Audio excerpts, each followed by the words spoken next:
So let me end by just putting this together into some kind of a framework of what many of us through different processes, including this Vikalp Sangam process, have come up with, saying, okay, any process that needs to lead us to a better India or a better world should have at least five elements or pillars. The first, and of course probably most important, because otherwise we won't be alive if we don't take care of our environment, is ecological sustainability, which means conserving nature, natural resources, sustainably using them, etc. It's fairly standard stuff, I don't need to go into this in detail. And that includes things like managing waste or reducing waste in the first place and so on. The second one is as important, which is that in India we have inherited many kinds of inequalities. We are creating new kinds of inequalities with our modern system, like what I just mentioned earlier. And so we need also then a social justice system, struggles for social justice, which are part of these alternatives that create much more equality or equity between gender, classes, castes, age, ethnic communities, religious communities, etc. The third one is what the example I gave of the village in central India, Mindalekha, which is that democracy is about us being part of decision making and not only electing leaders once in 5 years and then forgetting about it and hoping that they will do the right things. Okay? So it's a very different form of democracy that these initiatives are asking for. The fourth is economic democracy. You cannot have political democracy unless people also have control over their economic lives. So the examples I gave of the farmers' company or others, the Swachh, that is the waste pickers union and so on, are examples where people who are actual producers or workers or consumers are the ones who are taking decisions about how relationships, trade relationships or exchange relationships or relationships within the house or within the community or between communities should take place.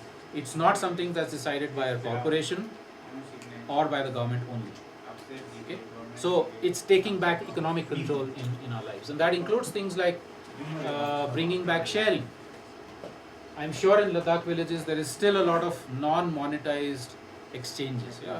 Harvesting, I mean, correct me if I'm wrong, but probably half the village lands up when you have to do harvesting on anybody's land or rebuilding a house.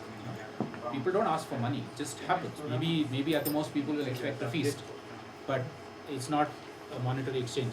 That kind of economy of sharing, of valuing sharing. I mean, yesterday we were discussing this, that it was mentioned, for instance, that in the Ladakh economy, the biggest contributor is the government service, army service, and then I forget something else, and then agriculture is only third.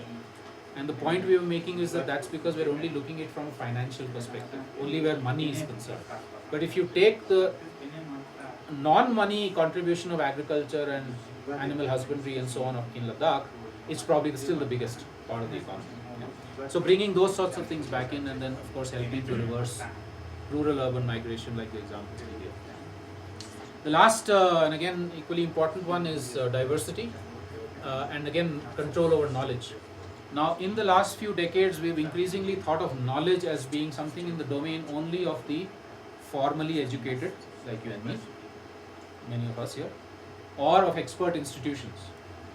Indian Council of Agricultural Research will solve our agricultural problems, or now increasingly corporations. So Monsanto will solve our agricultural problems, or Ciba Geigy will help us to solve our medicine problems. We're forgetting the fact that actually knowledge is contained in all of us, and we're all in some sense or the other experts, and that collective sharing of knowledge rather than privatization is what needs to be brought back. So all of knowledge should actually be in the commons.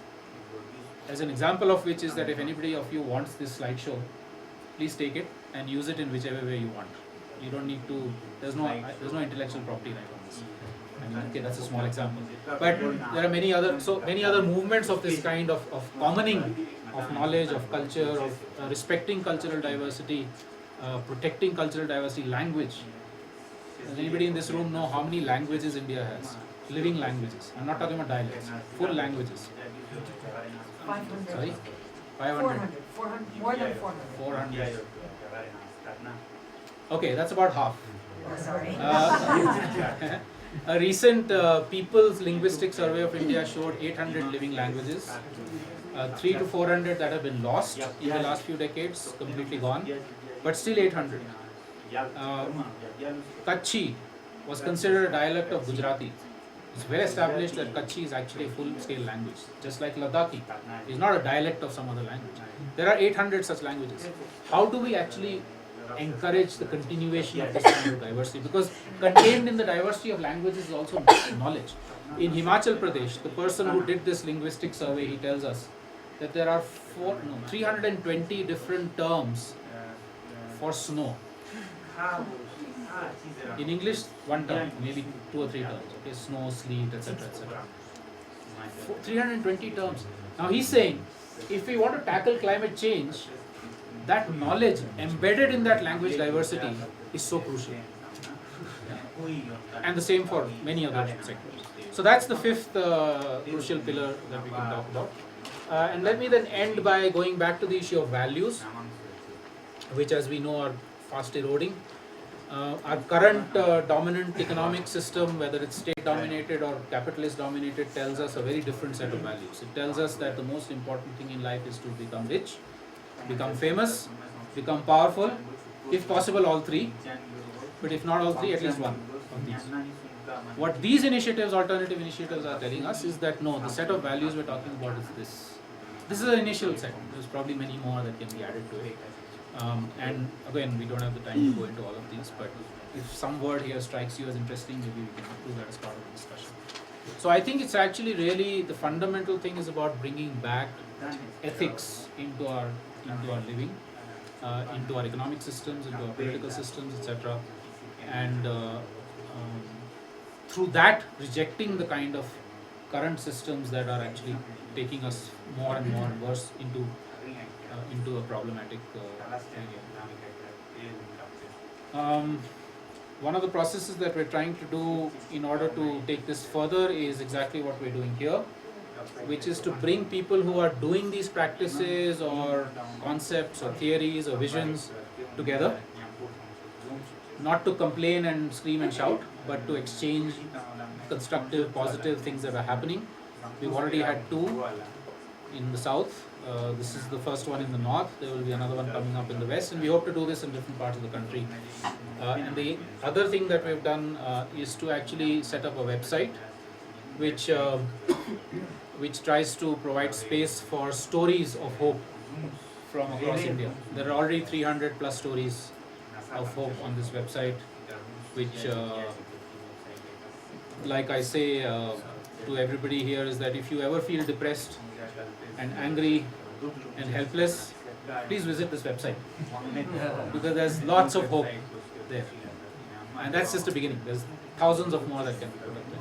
Now, this is not to say therefore that India is going to be radically transformed overnight by tomorrow, but it's a beginning. And I think the more we learn from and document and exchange and share these ideas, also outside India there are thousands of such things happening in other countries. The more that hope grows bigger, the more that force of change gets bigger, the more the political process of change gets stronger, and we can defeat the current system. If you want to know more, there's much more on this website. And Talmaji, last slide please, Talmaji, which is my email is there in case anybody wants to talk about this more.